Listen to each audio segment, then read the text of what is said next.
안녕하세요. 오늘도 사연살롱을 찾아주셔서 감사합니다. 저는 시어머니의 기가 막힌 차별 대우에 결국 시댁을 아수라장으로 만들고 시어머니에게 나라행 티켓을 선물한 40대 여성입니다. 저희 시어머니는 엄청난 딸바보로 시도 때도 없이 무차별적인 편애를 일삼았는데요. 시어머니는 무슨 일이 됐든 무조건 시누이의 편을 들고 시누이의 말이라면 하늘에 별이 떨어졌다고 해도 믿었고요. 시누이를 위한 일이라면 뭐든 해줬어요. 청소며 빨래며 식사며 그런 것들 전부 다요. 그리고 시누이와 시누이와 남편을 비교하기 바빴죠. 시어머니는 지구상에서 가장 예쁘고 가장 잘나고 가장 똑똑한 건 시누이 하나뿐이라고 생각했어요. 그래서 세상 모든 사람들을 그리고 저와 남편을 비난하고 하대했죠. 시어머니 말만 들으면 저와 남편은 쓸모없는 사람이에요. 지구상에서 말이에요. 그리고 저는 하나의 지론을 갖고 있거든요. 시어머니처럼 아이를 키우면 절대 그 아이는 성장하지 못한다고요. 아이를 키울 때 궁극적인 목표가 뭐죠? 바로 독립이잖아요. 시어머니처럼 키우면 절대로 제대로 된 인간으로 클 수가 없어요. 안 그런가요? 미리 한 가지 말씀드리자면 저희 시누이 결혼마저 시어머니의 힘으로 했어요. 그 전까지 연애를 했는지 누구를 만났는지 모르지만 시어머니가 중매를 섰거든요. 그래서 의사와 결혼했죠. 그때 시어머니 코가 얼마나 높아졌는지 아세요? 하늘을 찌르다 못해 대기권이 뚫리는 줄 알았어요. 하지만 그 높은 코는 오래가지 못했어요. 제가 확 눌러줬거든요. 그리고 시어머니의 꿈도 뚝 하고 끊어버렸죠. 어떻게 된 일인지 궁금하시죠? 지금부터 말씀드릴게요. 결혼을 꼭 하고 싶었던 저는 늦었다면 늦고 적당하다면 적당한 30에 결혼을 하게 되어요. 상대는 같은 종이회사를 다니는 사람이었어요. 저는 격리였고 남편은 생선직에 근무하고 있었죠. 연애는 남몰래 1년 정도 했어요. 남편은 성실하고 다정한 사람이어서 만난 지 얼마 되지 않았을 때부터 결혼을 한다면 이 사람과 해야겠다고 생각했어요. 그래서 프로포즈도 없이 결혼 준비를 했어요. 그런데 상견례 때부터 삐그덕거리더라고요. 한마디로 말하면 저희 친정과 시댁에 수준 차이가 났어요. 저희 아버지는 오랫동안 보일러 회사에 다니면서 보일러를 설치하고 수리하는 일을 했어요. 그리고 저희 어머니는 주부로 있으면서 간혹 돈이 모자라면 지인과 함께 건물 청소를 했죠. 그런데 저희 시아버지는 오랫동안 시청 공무원으로 일했고 저희 부부가 결혼을 하려고 했을 땐 정년이 얼마 남지 않은 국립대학교 사무국장으로 있었어요. 국립대학교 사무국장이면 2급 공무원이라는 거 혹시 아시나요? 요새는 법이 바뀌었다는데 제가 결혼할 때는 그랬어요. 그리고 시어머니는 시어머니의 본가가 대대로 크게 고추 농사를 지어서 거기서 일을 도와주고 있었어요. 하는 말이 고추를 키우는 비닐하우스가 5채나 있는데 당신 어머니가 돌아가시면 다 당신 땅이라고 하더라고요. 저는 제 결혼이 이렇게 차이가 날 거란 생각은 안 했어요. 왜냐하면 남편은 제가 다니는 공장 생산직에서 근무하고 있잖아요. 그러니 형편도 집안도 저와 비슷할 거라고 생각한 거예요. 그런데 이렇게 차이가 날 줄이야. 저는 너무 놀랐어요. 더구나 시부모님은 저희 남매의 직업도 꼬치꼬치 물었죠. 저희 남매는 오빠, 언니, 저로 오빠는 저와 같은 종이공장의 생산직으로 근무하고 있어요.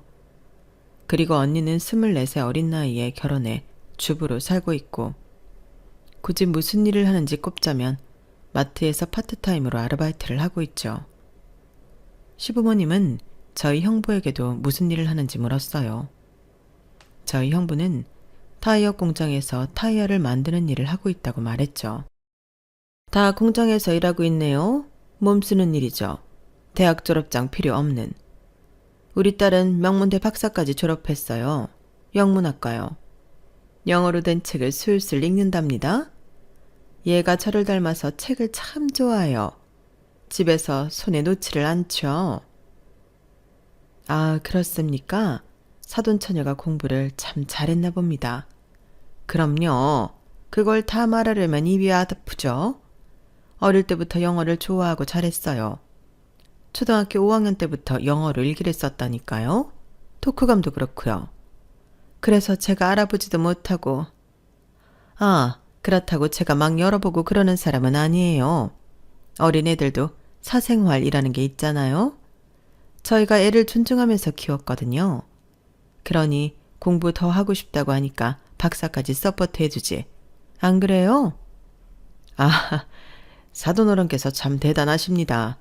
요즘 세상에 대학 한번 보내기도 어려운데 박사까지 보내시고 대단하십니다.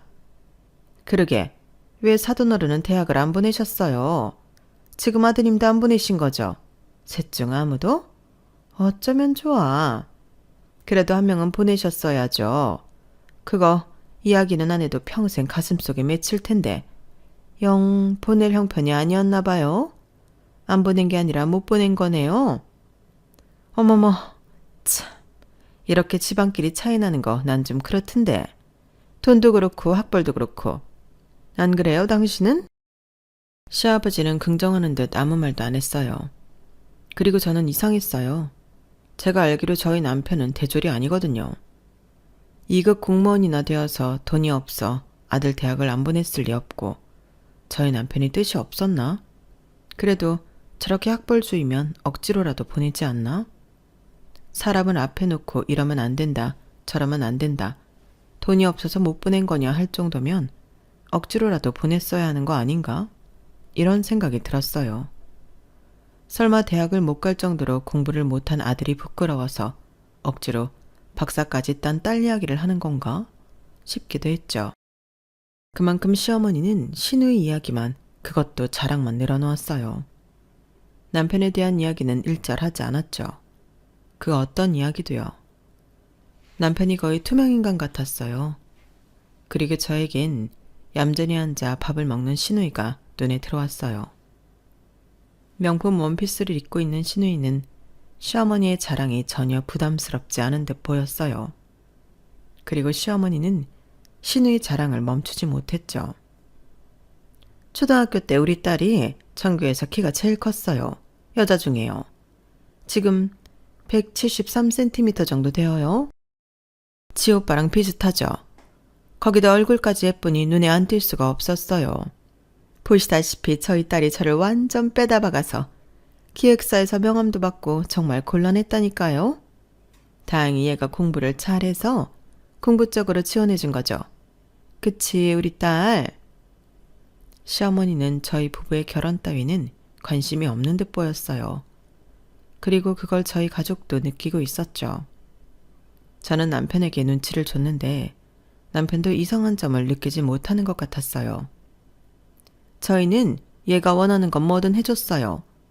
그런 부분에선 해프다고 해도 맞죠. 그런데 요즘에도 꼭 그런 사람들이 있더라고요. 애들 커가는데 돈 아끼는 사람들이요. 대학은 필수인데. 그렇죠? 아, 예, 그건 제가 깊이 새겨 듣겠습니다. 아무래도 혼자 벌어 애들 새 키우는 게 여간 힘든 일이 아니어서요. 그리고 제가 부족해 여유가 많이 없었습니다. 그런데도 저희 딸 바르고 성실하게 컸어요. 잔재주 부리지 않고요. 그러니 아무쪼록 예쁘게 봐주십시오. 저희 아버지가 그렇게 말하자 시어머니는 그제서 상견례라는 것을 깨달은 것 같았어요. 그 이후로 저희는 상견례답게 결혼 날짜나 웨딩홀이나 하긴 인건과 같은 결혼식 준비에 대한 상의를 했어요. 저는 어른들과 상의를 하면서 자꾸 시어머니를 봤어요. 눈이 그쪽으로 가더라고요. 왜냐하면 신우의 자랑 시간이 끝나자 시어머니는 흥미를 잃은 듯 계속 딴짓만 했거든요. 옆에 앉은 신우이와 속닥속닥 이야기하며 낄낄 웃기도 하고요. 그게 너무 눈에 띄었어요. 그리고 그건 저뿐만이 아니라 저희 가족도 느낀 것 같았고요. 저 어머님, 대략적으로 몇 분 오시는지 아세요? 아버님은 대충 말해주셨는데 어머님도 말씀해 주셔야 뷔페 식사도 예약하고 웨딩홀 크기도 정할 수 있어서요. 그리고 답례품도 수량 맞춰야 해서. 어머님. 시어머니는 듣는 둥 마는 둥 했어요. 그래서 저는 시어머니가 관심을 가질 혼수 이야기도 했어요. 어머님, 혼수는 어떻게 할까요? 생각해둔 거 있으세요? 저희가 최대한 맞출 수 있으면 맞춰볼게요. 생각해둔 거 없다. 혼수든 뭐든. 너희 결혼식에 몇 명이 오는 줄도 난 몰라. 네 시아버지 손님이 다다. 에이, 저희가 부담 가지실까봐 그러는 거예요? 혼수도 그렇고 손님들도 많이 오셔도 괜찮으니까 말씀해보세요. 아니, 생각해둔 거 없다. 무슨 대단한 결혼식이라고 사람을 그렇게 부르니? 너희 시아버지 나 포함해서 50명도 안 올 거니까 그렇게 알아라. 그리고 혼수도 됐어. 뭐 얼마나 대단한 걸 받겠다고. 우린 기대도 안 하니까 부담 갖지 말아라. 더 물어보지도 말고. 더 이상 결혼식에 대해서는 상의할 것도 없다. 너희가 다 알아서 해라. 한복도 전에 조카 결혼식 때문에 맞춰놓은 게 있으니까 따로 살 필요 없고. 너희 시아버지도 그때 맞춰둔 정장이 있다. 다른 건 모르겠고 한복 불편하니 결혼식은 웬만해서 빨리 끝내거라. 아, 우리 유리 정장은 한 벌 맞춰주렴. 너희가 그렇게 뭘 해주고 싶어하니 샤넬로다가 정장 한 벌 맞춰줘. 그리고 촛불 점화 같은 거 나 시키지 말아라. 내가 무대 공포증이 있어서 그건 좀 그렇다. 사돈 어른도 굳이 안 하셔도 되겠죠? 정말 안 하셔도 되겠어요? 그게 결혼식 첫 시작인데. 말했잖니? 내가 무대 공포증이 있다고. 사돈 어른 양해 좀 부탁드립니다. 그리고 거기 애들 2명 있잖니? 화동이라도 시켜라. 그리고 식사는 안 하고 갈 거니까 그렇게 알아라. 식사를요? 그래도 식사하고 가시지. 결혼식 뷔페 하도 많이 먹어서 물린다. 너희 시아버지 따라 간 결혼식만 1년에 몇 번인 줄 아니? 우리끼리 나가서 알아서 먹을 테니까 신경 쓰지 마. 이제 이야기 끝났지? 사돈어른, 식사 잘했습니다. 먼저 일어나 보겠습니다. 어머님, 그렇게 결혼식 많이 가셨는데 아깝지 않으세요? 저희가 축의금 다 챙겨 드릴게요. 아이 참, 얘가 정말 됐다니까 그러네. 그리고 그 축의금 저도 안 받으니까 너희들 다 해라. 얘도 좀 데려가고. 그렇게 말하고 시어머니는 먼저 일어나 신우의 손을 잡고 식당을 나갔어요. 그리고 남은 시아버지가 대신 사과했죠. 올해 키운 아들 장가간다니 서운해서 그러는 겁니다. 오해는 마십시오. 그리고 새아가야, 인원수는 내가 문자를 주마. 정장이랑 한복, 혼수는 너희 시어머니 말대로 하면 되겠구나. 다 너희들 부담 안 주려고, 사돈 어르신들 부담 안 주려고 그런 말을 한 겁니다. 반대하는 것도 그 무엇도 아니니 오해 마십시오. 오늘 결례가 있었다면 너그럽게 봐주시고요. 그럼 결혼식 날 보자. 상견례가 끝나고 저는 곧바로 남편을 만나 이것저것 따졌어요. 아니, 자기는 왜 이제껏 부모님 무슨 일 한다는 거 말 안 했어? 내가 듣고 얼마나 놀랐는 줄 알아? 대출 언질은 줬어야지. 그리고 어머님은 왜 자꾸 신우이 자랑만 하시는 거야? 당신 자랑은 하나도 안 하고. 누가 보면 당신은 어디서 주워온 줄 알겠어. 내가 얼마나 속상했는 줄 알아? 우리 결혼식인데, 우리가 주인공인데. 그러자 남편은 몹시 미안해했어요. 정말 미안해. 나는 네가 먼저 물어보지 않아서 나도 모르게 다 알고 있다고 생각했나 봐. 내가 너무 안일했어. 미안해. 그리고 우리 엄마 원래 그래. 워낙 딸바보라. 물론 나도 사돈어른 앞에서 그렇게까지 할 줄 몰랐지. 정말 우리 결혼 찬성하시는 거야. 그게 맞아? 그냥 자기 데려가라고만 하니까. 혹시 자기 장가 간다니까 서운해서 일부러 그렇게 말하시는 거 아니야? 그건 아니야. 우리 결혼 이대로 진행하면 되는 거 맞아. 반대하고 그러는 거 아니야. 그러니까 이제 신경 쓰지 마. 저는 남편의 그 말만 믿고 결혼식을 진행했어요. 감사하게도 결혼식 준비 중에 저희 아버지가 500만 원이 든 통장을 제게 주셨어요. 그리고 어머니는 현금 50만 원을 주셨죠. 그리고 결혼을 아직 하지 않은 오빠는 세탁기를, 언니와 형부는 청소기와 전자레인지를 해줬어요. 그런데 말이에요. 사람 마음이 참 간사해요. 저는 그것들을 받고 마냥 기쁘지 않더라고요. 왜냐하면 시댁에선 아무것도 없었거든요. 10원 한 장도요. 분명 저희 시어머니가 그랬죠. 저희 친정 부모님에게 자식 셋이나 낳아놓고서 대학 한 명을 못 보냈냐고요. 그리고 시어머니는 저희 친정 식구들 직업을 듣고 비웃었어요. 혼수 이야기에 기대도 안 한다는 말을 하질 않나. 전반적으로 저희 친정이 못 산다고 무시했죠. 그래서 집에 돌아가는 내내 오빠와 언니 그리고 형부까지 저런 시어머니가 다 있냐고 저보고 결혼을 다시 생각해보라고 했어요. 그리고 저희 부모님은 속상한 티를 감추지 못했고요. 계속 저에게 미안하다는 말만 하셨죠. 그 말을 듣는 제 속이 우죽했겠어요. 그래서 속으로 2급 공무원이라는데 결혼 준비하는 동안 뭐라도 해주겠지 나쁜 생각을 했어요. 그런데 아무것도 없더라고요. 고생한다는 전화 한 통도 없었어요. 상견례 이후 연락은 시아버지의 문자뿐이었어요. 그것도 하객 예상 인원 수에 대한 문자요. 50명. 이게 전부였어요. 남편에게도 별 말이 없었대요. 아무리 딸바보인 시부모님이라도 해도 하나뿐인 아들이 결혼하는데 너무하다고 생각했어요. 그런데 남편이 이런 말을 하더라고요. 너무 신경 쓸 거 없어. 결혼하면 시댁에서 먼 동네에서 살 거고 그럼 거의 안 보는 거랑 같아. 나 그렇게 효자 아니다. 아무리 같은 도시에 살아도 명절에만 보고 그러는 거지.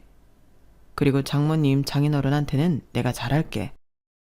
우리 엄마 아빠가 실수한 만큼 내가 잘할게. 약속해.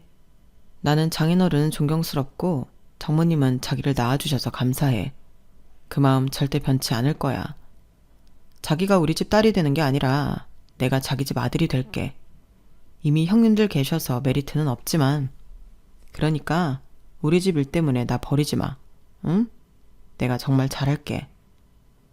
제가 결혼을 준비하는 내내 시댁 때문에 서운한 감정을 참지 못해서 안달이 난 건 저희 남편이었어요. 남편은 매일 제 손을 잡고 애원을 했고 저는 마음을 다잡을 수밖에 없었어요. 그렇게 결혼을 했죠. 결혼을 하고 전 형부의 도움으로 이직을 했어요. 형부가 다니는 타이어 회사에 격리직으로요. 아무래도 같은 회사에서 부부가 다니는 건 불편할 것 같더라고요. 그래서 큰 마음을 큰 용기를 내어 이직을 했어요. 그리고 남편은 정말 약속을 지켰어요. 시댁과 마주치는 일이 거의 없었죠. 명절이 아니면 시댁에 가지 않았고 집이 같은 도시에 있다는 이유로 저녁만 먹고 집으로 돌아왔어요. 아니면 친정에 가서 하루를 묵고 왔죠. 정말 남편은 저를 시댁의 딸로 만들지 않았고 남편 스스로 처가의 아들이 되었어요. 그리고 결혼 3년 차에 첫 아이가 생겼어요. 씩씩한 남자아이였죠. 그리고 한 24주쯤 되었을까요? 남편의 외할머니가 돌아가셨어요. 임신 중인 저는 장례식에 갈 수 없어서 남편만 보냈는데 마음이 쓰이더라고요. 그래서 시어머니에게 전화를 드렸어요. 어머니, 못 가서 죄송해요. 잘 못 주무시죠? 그래도 식사 잘하시고 현수 씨 깨어 있으라고 하고 쪽잠이라도 주무세요. 그래. 갑자기 돌아가신 거라 정신이 하나도 없구나. 넌 안 와도 된다. 와도 할 일도 없었어. 괜히 신경만 쓰인다. 그리고 들었니? 외할머니가 하시던 고추밭이랑 사시던 집은 4명이가 됐다. 오빠는 3층짜리 작은 건물만 받기로 했어. 참 다행이지? 나는 또 피바람이 불 줄 알았는데 우리 오빠가 참 양반이야? 저는 시어머니의 그 말에 어떻게 대꾸해야 할지 알 수 없었어요. 하지만 제 대답은 필요가 없었죠. 시어머니는 자꾸 고추밭과 단독주택이 자기 땅이 되었다는 이야기를 했어요. 그러더니 이런 말을 하더라고요. 너 이제 살살 움직여야 되지 않니? 상 끝나면 바로 밭으로 나와라. 네? 저 이제 몸이 무거워서 안 돼요. 어머니 농담이시죠? 임신했을수록 더더 움직여야 해. 그렇게 군뱅이처럼 가만히 있으면 안 된다. 밭일 어려운 거 아니야. 그냥 살살 움직이면 돼. 옷은 여분이 있으니까 몸만 오면 된다. 그럼 끊는다. 저는 당황해서 그걸 그대로 남편에게 말했어요. 그러자 남편이 시어머니에게 곧바로 전화를 하더라고요. 막 화를 내는 소리가 들렸어요. 그리고 저는 시어머니가 다시 제게 전화를 할 줄 알았는데 몇 달 동안 전화가 없더라고요. 그리고 시부모님은 사시던 아파트를 팔고 외할머님이 사시던 주택으로 들어갔어요. 외할머님이 사시던 주택 근처에 밭이 있거든요. 걸어서 한 20분쯤 걸릴까요? 거기다 시아버지도 대학교 사무국장 일을 퇴임한 지 3년 정도 되었으니 슬슬 일을 하고 싶어 했거든요. 그렇게 저희 집과 시댁은 더 멀어졌어요. 저는 그냥 가만히 있으려다가 그래도 이사를 하셨는데 필요한 게 있나 전화를 드렸어요. 어머님, 이사 잘하셨어요? 혹시 뭐 필요한 거 있으세요? 너는 참 잘도 전화를 건다. 무슨 낯짝으로 전화를 걸어? 지난번에 고추일 도우라고 했다고 그걸 촉새처럼 현수한테 일러 바쳤지. 내가 걔한테 처음으로 큰 소리 듣고 심장이 덜컥 내려앉았다. 너 때문에 내가 아들한테 이런 소리도 듣고. 이게 뭐니? 참, 어머니, 그러게 제가 임신 중이라고 밭일 못 도와드린다고 했잖아요. 저도 현수 씨가 그렇게 화를 낼 줄은 몰랐어요. 죄송해요. 정말 필요한 거 없으세요? 없다. 너 둘째 곧장 가질 거냐? 네 나이 생각하면 그래야 한다마는. 바로 둘째 만들고 그럴 거 아니면 산후조리 한다고 생각하고 밭일 좀 도와. 흙 만지고 이러면 정신건강에도 좋단다. 네? 아가씨는 어쩌고요? 집에 없어요? 너는 걔를 어떻게 시키니? 걔 햇빛 알러지도 있고 벌레도 무서워하고 그래서 안 돼. 그리고 넌 걔가 집에만 있는다고 할 일이 없는 것 같니? 걔가 얼마나 바쁘다고. 그리고 시어머니는 정말 제가 첫 아이를 출산하고 병원에는 안 오시면서 전화로 밭일 도우러 오라고 했어요. 저는 당연히 남편을 앞세우며 안 갔죠. 그런데 저희 시어머니 끈기가 대단하더라고요. 제가 연년생으로 딸을 하나 낳았는데 그때도 똑같이 그랬어요. 시어머니가 그럴 때마다 저는 시누이를 언급했어요. 아가씨는요, 아가씨 집에 없어요? 정 손이 급하시면 아가씨한테 도와달라고 하면 되잖아요. 제가 그러면 시어머니도 전과 똑같이 말했죠. 여름에 반팔이며 민소매며 잘만 입고 돌아다니는 시누이한테 햇빛 알러지가 있다느니, 모기를 때려잡는 시누이가 벌레를 무서워한다느니, 공부만 하던 애라 손이 야무지지 못하다느니 그런 핑계를 댔죠. 그러다가 시어머니 언성이 높아지면서 전화는 끊어졌어요. 저는 시누이 괴롭히는 못된 새언니 취급을 하더니 시누이가 자기 나름 공부하고 연구하느라 바쁜데 제가 못 살게 군다고 그랬죠. 그런데 저희 시누이 좀 이상한 게 아니에요. 시어머니의 자랑 때문에 저희 시누이가 박사학위까지 딴 건 다들 아시죠. 그런데 듣고 본 것에 의하면 저희 시누이 한 번도 직장을 가진 적이 없어요. 아르바이트도 해본 적 없고요. 시어머니는 시누이가 집에서 공부하고 연구하고 있다고 하지만 사실 집에서 놀고 있는 거예요. 제가 전에 시누이를 보고 집에서 놀고 있지 않냐고 그런 적이 있었거든요. 그러니까 우리 시어머니 화들짝 놀라는 거예요. 네가 뭔데 그런 소리를 하냐? 우리 유리 박사까지 따내다. 지금 밖에서 직장 구하려면 뭐든지 할 수 있어. 얘가 뜻이 있어서 안 하는 거지. 그러니까 함부로 이야기하지 말아라. 유리야, 네 새언니가 가방줄이 짧아서 뭘 몰라서 그런 이야기 하는 거니까 너무 마음에 담아두지 말아라. 응? 어서 들어가. 방에 들어가서 네 할 거 해라. 그러면서 시누이를 감싸기 바빴죠. 물론 시누이가 그렇다고 방탕하게 돈을 쓰고 밖에서 놀고 그런 건 아니에요. 제가 시댁에 가면 시누이는 늘 방에 있어요. 남편 말 들어보면 친구도 별로 없고 만나지도 않는다는 것 같더라고요. 그러니까 시어머니 말대로 공부를 하는 것일 수도 있죠. 나름 연구를 하는 것일 수도 있고요. 하지만 백날 방 안에 들어박혀 공부만 연구만 하면 뭐해요? 아직도 청소며 빨래며 식사며 다 시어머니가 해주는데요. 아마 세탁기 돌리는 법도 그 나이 먹고 모를걸요? 전 그렇게 생각해요. 사람이라면 적어도 1인분의 삶을 해나가야 한다고요. 그와 같은 맥락으로 부모의 도리는 아이를 건강하고 독립적으로 키우는 것이라고 생각하고요.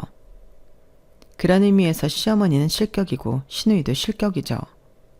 그런데 이 두 사람은 이걸 전혀 몰라요. 매번 시댁에 가면 똑같은 레파토리예요. 우리 딸은 날 닮아서 예쁘고 키도 크고 공부도 잘하고 우리 집안의 귀한 박사 아니니 박사. 영어는 또 얼마나 잘해.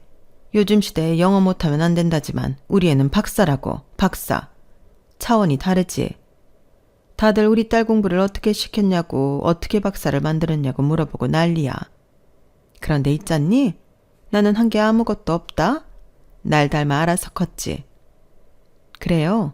아가씨 매일 미국 뉴스 본다며. 요새 뜨는 이슈가 뭐야? 아, 그건 좀 복잡한 문제라. 어차피 언니 말해줘도 모르잖아요. 그래. 어차피 말해줘도 모르는데 뭘 물어. 고학력자가 아니면 이해를 못한다니까. 세계적인 일은 말이야. 더구나 너희처럼 공장에서 일하는 애들이 세계적인 이슈를 알아서 뭐하니? 우리 유리처럼 고학력자, 그러니까 세계를 바꿀 인재만 알면 되는 거야. 그렇지? 아, 그래도 세탁기 하나 못 돌리는 고학력자보단 공장쟁이가 낫죠. 뭐? 세탁기? 아니 너 말을 왜 그렇게 하니? 네가 고학력자가 아니어서 그러는 건데 고학력자가 되면 굳이 세탁기를 자기 손으로 돌릴 필요가 없어. 사람 쓰면 되는데 그런 걸 뭐하러 하니? 그래서 어머님이 다 해주시는 거예요? 그래, 우리 딸은 귀하디 귀해서 손에 물 한 방울 묻히기 싫어서 해주는 거다. 뭐 제가 하는 건 아니니까요. 아가씨가 제 딸도 아니고.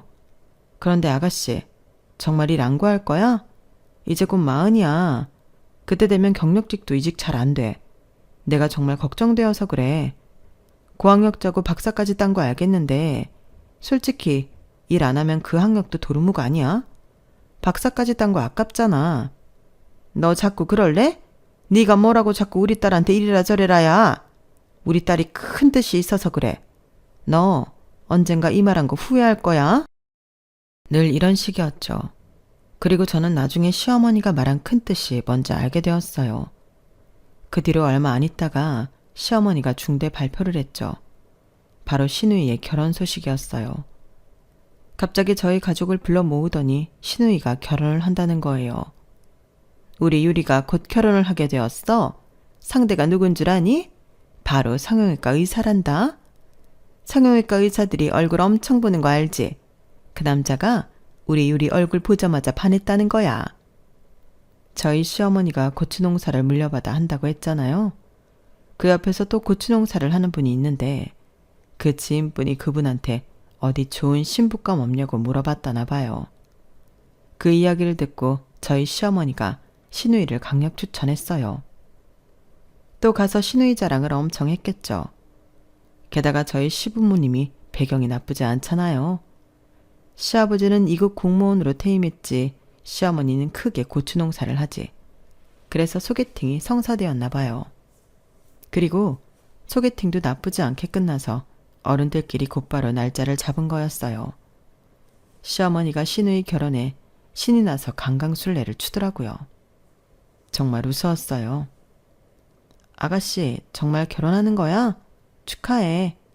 그런데 정말 괜찮은 거 맞지? 저는 걱정 반, 알 수 없이 밀려오는 시기 반으로 시누이에게 물어봤어요. 그러니까 시누이가 말없이 고개만 끄덕이더라고요. 그렇게 시누이의 결혼은 빠른 속도로 진행되었어요. 한 달 만에 웨딩홀을 잡고 청첩장을 돌렸죠. 웨딩홀이 저희 부부가 결혼한 웨딩홀보다 2배는 더 컸어요. 어머님, 너무 큰 거 아니에요? 비어 보이면 오히려 더 안 좋아요. 어머머, 비긴 왜 비어? 내가 아는 사람 총동원해서 부를 건데. 왜? 니네 결혼식이랑 차이 나서 배 아프니? 그런데 그건 내 탓이 아니다. 다 균형이라는 게 있는 거야. 너희 결혼식은 우리가 너희 집 수준에 맞춰서 그렇게 된 거지. 지금은 수준이 딱 맞는 거고. 아니면 백수 시누이 부잣집에 결혼한다니 배 아파?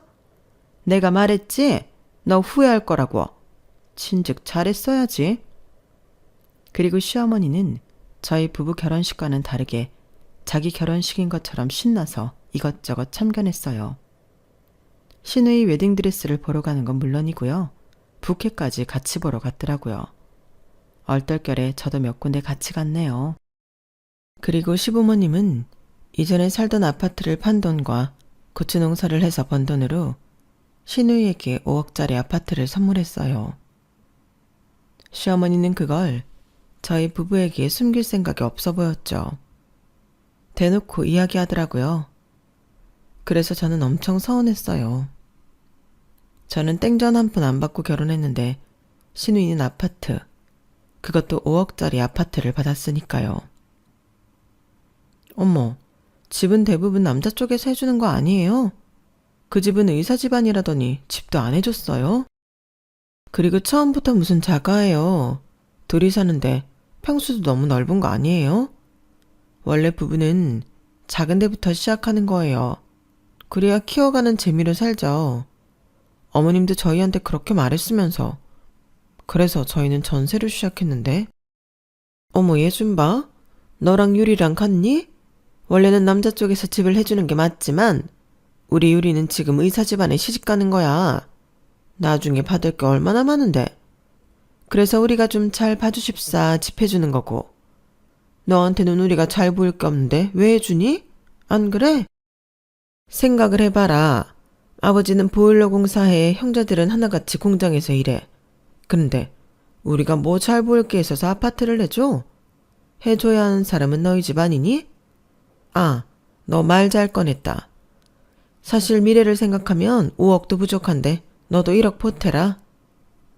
그러면서 오히려 저에게 1억을 보태라는 거예요. 참, 아가씨는 좋겠네요. 자기 결혼한다고 집에서 5억짜리 아파트도 해주고. 비닐하우스 5채나 있는 고추밭 딸이라 대우가 다르네. 우리 신랑이랑 제가 늦게 결혼했어야 했네요. 그렇게 아쉬워할 것 없다. 니네가 결혼한 거랑 내가 고추 농사를 하는 거랑 하등 상관없으니까. 너 무식해서 그런지 말귀를 못 알아듣는구나. 내가 아까도 말했지. 나중에 받을 게 있어서 해주는 거라고. 말 그대로 투자지, 투자. 그러니까 너도 투자한다고 생각해. 왜? 나중에 우리 유리 신랑이 보톡스나 레이저나 공짜로 해줄 수도 있잖냐. 참, 어머니도 아가씨한테 그러다 간이고 쓸개고 다 주시겠어요. 그럼 못할 것도 없지. 결국 의사 남편 만나 결혼했으니 이 밭도 이 땅도 다 주려무나. 네? 아들한테는 안 주고요? 아니, 반반 나누지도 않고요? 농담이시죠? 요새 누가 딸한테 다 줘요. 요새가 어떻든 나는 별로 신경 안 쓴다. 너도 낳아봐서 알잖냐. 배 아파 낳은 자식 안 예쁘냐? 현수 씨는 뭐 배 아파서 안 낳으셨어요? 무슨 그런 말씀이 있어요. 그 이야기 들으면 현수 씨 서운하겠어요.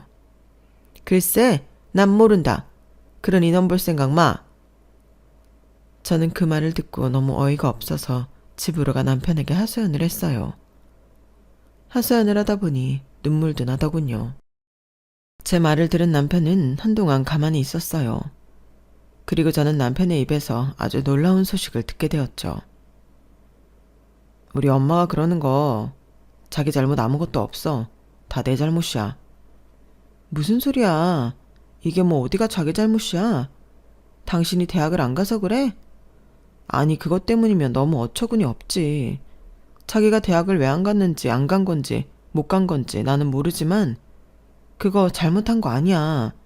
고작 그런 거 가지고 차별하는 사람이 잘못한 거지. 그런 게 아니라 사실 나 입양아야. 신생아로 입양되었어. 우리 부모님 난임 부부였거든. 결혼하고 3년 동안 아이가 안 생겼어. 고민하고 또 고민하다가 아는 사람을 통해 보육원을 소개받았고 거기서 나를 입양한 거야. 뭐? 그럼 자기가 입양아라서 친자식이 아니라서 편애하는 거라고? 뭐 그런 것도 없다고 생각 안 해. 왜냐하면 유리가 태어나고 부모님이 엄마가 변했으니까. 내가 4살이 되었을 때였어. 유리가 태어난 게. 그렇다는 말은 아가씨는 친자식이란 소리야? 그럼 친자식을 갖게 되면서 입양한 자기를 편애했단 거야? 맞아. 아버지는 은근히 그랬고 엄마는 대놓고 그랬어. 좋았겠지. 그토록 바라던 친자식이었으니까. 내가 스스로 입양되었다는 사실을 알게 된 것도 그때고 그 이유야. 나와는 다르게 대했으니까. 안 그러는 척해도 다 티가 났으니까. 원래 재채기랑 사랑은 숨기질 못한다잖아. 그러면서 남편은 담담하게 자기 이야기를 했어요. 자기가 당한 편애에 대해 털어놓았죠. 남편은 그런 말을 하면서 꼭 자신이 조카나 옆집 아이 같다는 말을 했어요. 지금도 그런 기분을 느끼고 있다고도요. 부모님을 원망하기도 했고 나 자신을 미워했던 것 같기도 해. 그러다 어느 순간 대부분의 입양아가 그렇듯 친모를 찾고 싶었지. 그래서 남편은 시아버지에게 친모에 대해 물었어요. 시아버지는 놀랐죠. 그때까지 남편이 자기가 입양되었다는 걸 아는 줄 몰랐거든요. 그리고 그제서 시아버지는 당신들이 얼마나 남편에게 상처를 주었는지 깨달았어요. 그래서 시어머니가 편애하는 것을 말리기 시작했죠. 하지만 시어머니는 달리 바뀌지 않았고 남편이 친모를 찾고 싶다는 욕망은 커져갔죠. 그리고 그걸 시어머니가 알게 되었어요. 남편은 시어머니가 찾을 거면 찾아보라고 할 줄 알았어요. 그런데 시어머니는 어떻게 알았냐고 소스라치게 놀랐어요. 그리고 어떻게 키워준 엄마한테 그런 소리를 하냐고 남편을 마구 야단쳤어요. 그러면서 다시 친모에 대한 이야기를 하면 내쫓겠다고 그랬죠. 그때가 남편이 16살이었어요. 시어머니 말이 16인 남편에겐 너무 무서워서 남편은 그 뒤로 친모를 찾으려고 하지 않았어요. 하지만 오히려 달라진 건 시어머니였죠. 아주 냉담해졌어요. 아가씨가 태어난 직후보다 더 냉담해졌죠. 마치 남편을 사람 취급하지 않는 것 같았어요. 시어머니는 남편에게 자주 그런 말을 했어요. 우리가 널 오래도록 책임져줄 의무는 없어. 성인이 되면 나가거라. 무슨 의도로 그런 말을 했는지 남편은 지금도 모르겠대요. 아무튼 그 말을 듣고 남편은 대학 진학을 포기했죠. 공고를 나와서 지금 일하는 종이회사 생산직에 근무했어요. 하지만 결혼 전까지 집을 나오진 않았죠. 집까지 나오면 나는 가족이 없는 사람이 되어버리는 것 같아서 두려웠다고 할까? 그래서 그랬지 뭐. 담담하게 말하는데 저는 속이 타들어가서 제가 될 것 같았어요. 어쨌든 제 소중한 남편이잖아요. 제가 사랑하는, 둘도 없는 제 남편이 그런 취급을 당했었다는 이야기를 들으니 죽겠더라고요. 그리고 다음날 시어머니를 만났는데 또 1억 얘기를 하는 거예요. 그러자 저는 불쌍한 제 남편이 아른거렸어요. 도무지 시부모님의 태도를 이해할 수 없었죠. 아무리 입양하라고 해도 자식은 자식이잖아요. 그래서 시어머니 앞에 제가 준비한 2억짜리 수표를 던졌어요. 1억도 작은 것 같은데 2억은 어때요? 그리고 시어머니는 제가 던진 수표를 확인하더니 손을 벌벌 떨었어요. 이게 웬 돈이냐? 너 혹시 로또라도 당첨되었어? 로또는 무슨 로또예요? 이 돈 제가 노력해서 번 돈이에요. 격리 주제에 무슨 이런 돈이 있어? 너 탈세하거나 횡령한 거 아니냐? 그러면 못 써. 사람이 정직하게 살아야지. 걱정 마세요. 탈세도 아니고 횡령도 아니고 제가 스스로 번 돈이니까요. 어머님, 저 컴퓨터로도 돈 버는 거 아시죠? 그걸로 번 거예요. 사실은 제가 첫 아이를 갖기 전에 언니의 권유로 블로그를 시작했거든요. 제가 아이를 갖는 걸 자꾸 실패하자 우울해져서 좀처럼 기력을 회복하지 못했어요. 매일 겨우 일어나 출근하고 퇴근하면 누워있기 바빴죠. 그걸 알고 저희 언니가 블로그에 글을 써보라고 했어요. 너 요리 좋아하잖아. 잘하기도 하고. 나는 너희 집 부엌만 오면 꼭 해외에 온 것 같다니까? 어찌나 다양한 식재료가 있는지. 그걸 사람들한테 소개하는 거야. 멋지지 않아? 그리고 내가 볼 땐 네가 사진 찍는 센스도 있어서 잘 될 것 같아. 아니, 아무리 그래도 내가 어떻게 글을 써. 한 번도 사람들이 보는 글은 써본 적이 없는데 나한테는 무리야. 그래도 생각해줘서 고마워. 어라? 내가 괜히 하는 말이 아니라니까? 글이야 쓰면서 배우는 거지. 너는 근성이 있어서 한다고 하면 무조건 하잖아. 그러니 못할 게 뭐 있어? 그리고 파워블로거 되면 광고도 들어올 거고. 협찬에. 요즘엔 공동구매를 하면서 돈을 번다더라? 그렇게 되면 네 수입에 부수입까지 생기는 건데 얼마나 좋아. 그렇게 저는 언니의 말에 흔들려 블로그를 시작했어요. 그리고 블로그를 시작한 지 3달 만에 파워블로거가 되었죠. 그러니 협찬도 광고도 공구 제안도 들어오더라고요. 저는 블로거 수입으로 벌어들인 돈을 모조리 적금에 쏟아부었어요. 그러니 차곡차곡 쌓여 억 단위의 돈이 되더라고요. 그리고 그 돈이 이런 식으로 쓰일지 몰랐지만 저는 처음부터 2억을 시어머니에게 줄 생각이 없었어요. 단지 시어머니를 농락하고 열받게 하기 위해 2억이라는 수단을 쓴 것뿐이에요. 집에서 프린트해 만든 거죠. 그런데 저희 시어머니 평생 살면서 수표 한 번 못 봤는지 그대로 속더라고요. 2억 수표를 들고 방방 뛰어다녔어요. 아, 그런데 어머니, 제가 드릴 말씀이 있는데요. 먼저 이것 좀 보시고 춤을 맞아 추실래요? 그래, 뭐니? 이거 좀 봐주실래요? 제가 시어머니의 비밀을 알아냈어요. 비밀? 그리고 저는 또 한 장의 서류를 시어머니의 얼굴에 던졌죠. 그건 바로 친양자 입양관계 증명서였어요. 어머님이 분명 그러셨죠? 고추밭이며 이 집이며 다 아가씨 명의로 남기고 돌아가실 거라고. 이유는 저희 남편이 입양된 애라서. 너 그걸 어떻게 알았어? 이 현수 이 자식이 실토했구나. 걔는 이게 무슨 좋은 일이라고? 아니죠. 입양은 선행이죠. 물론 어머님처럼 키우면 말이 달라지지만요. 전 어머님, 제 남편 이야기 듣고 얼마나 화가 났는지 몰라요. 아주 어려서부터 차별대우 하셨더라고요. 다 말해서 따지기도 입 아플 정도려. 그런데 생각해보세요. 입양을 결정한 건 저희 남편이 아니라 시부모님 두 분이잖아요? 어른들이 결정해놓고서 왜 엄한 애가, 아무 잘못도 없는 애가 상처를 받아야 하죠? 정말 너무하신 거 아니에요? 그리고 그렇게 편애해놓고 어떻게 입양 사실을 모를 거라고 생각하셨어요? 저 같아도 친엄마 찾으러 나가고 싶었겠어요. 애가 얼마나 외로웠으면 그런 말을 해. 그런 애 앞에 두고 어디 폐륜이라도 저지른 것처럼 쉽게 상처나 주고. 엊그제도 말했죠. 너도 배 아파 낳아봤으니 너도 자식 예쁜 줄 알 거라고요. 내가 그 말을 듣고 쎄했는데 그때 알아차렸어야 했어. 그리고 아는가 몰라? 아무리 당신들이 아가씨한테 다 물려주려고 해도 우리가 법적으로 대처할 수 있어. 유류분이라고 아시나? 우리가 유류분 권리를 통해 반환 청구를 할 수 있다고. 그럼 절반은 가져갈 수 있다 이 말이야.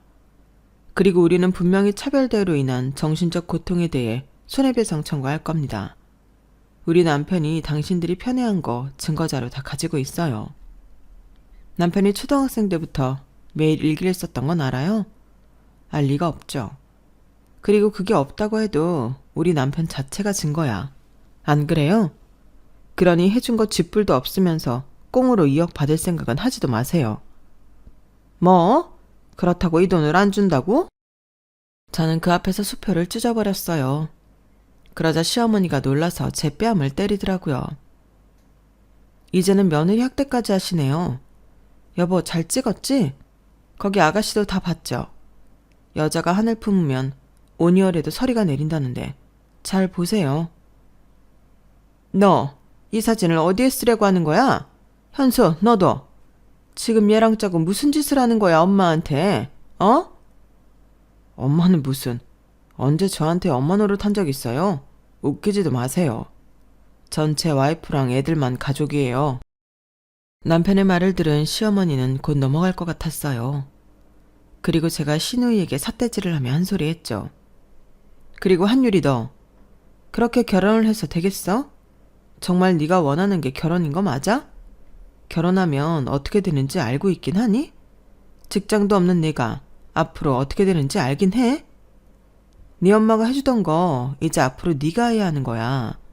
너 정말 할 수 있겠니? 그리고 철석같이 믿던 네 엄마가 지금 널 5억 주고 그 집에 파는 거야.